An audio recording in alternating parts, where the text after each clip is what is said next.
Basically جو ہے dialysis unit جو ہے یہ چونکہ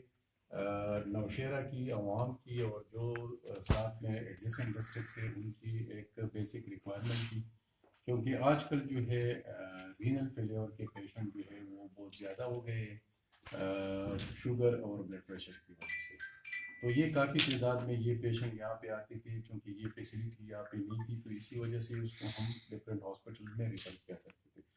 ابھی انشاءاللہ جو ہے یہ ڈائلیسس یونٹ جو ہے کہ ہم نے state of the art dialysis unit بنایا ہوا ہے. تو انشاءاللہ جو ہے نوشہرہ کی عوام کو اور ساتھ میں جو ایڈجسنٹ ڈسٹرکٹ ہے ان کی عوام جو ہے وہ یہاں سے جو ہے وہ مستفید ہو سکتے ہیں. اور انشاءاللہ یہ ایک بڑی جو ہے اچیومنٹ ہے، کیونکہ بیسیکلی جو رینل فیلیور کے پیشنٹ ہوتے ہیں وہ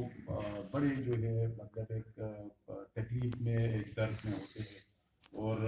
اس کو جو ہے مطلب ریگولر بیسس پہ جو ہے یا 3 دفعہ یا 4 دفعہ جو ہے وہ ڈائلسس کی ضرورت ہوتی ہے. تو انشاءاللہ جو پیشنٹ نوشہرہ کے جو پیشنٹ تھے وہ دوسری ہاسپٹل میں جاتے تھے تو ان کی ایکسپینسز بھی ہو جاتے تھے، ان کو فزیکلی بھی جو ہے جو کہ وہ رینل فیلیور کے مریض تھے ان کے لیے وہاں پہ جانا بڑا مشکل تھا. تو انشاءاللہ جو ہے اب یہ جو ڈائلیسس سینٹر ہے اس میں ہم ایٹ اے ٹائم جو ہے مطلب راؤنڈ دا کلاک جو ہے تقریباً 14-15 مریضوں کو جو ہے ڈیلی بیسس پہ ڈائلیسس کر سکتے ہیں، اور وہ بھی فری آف کاسٹ، اس پہ مریض کا فری خرچہ انشاءاللہ نہیں ہے. Thank you.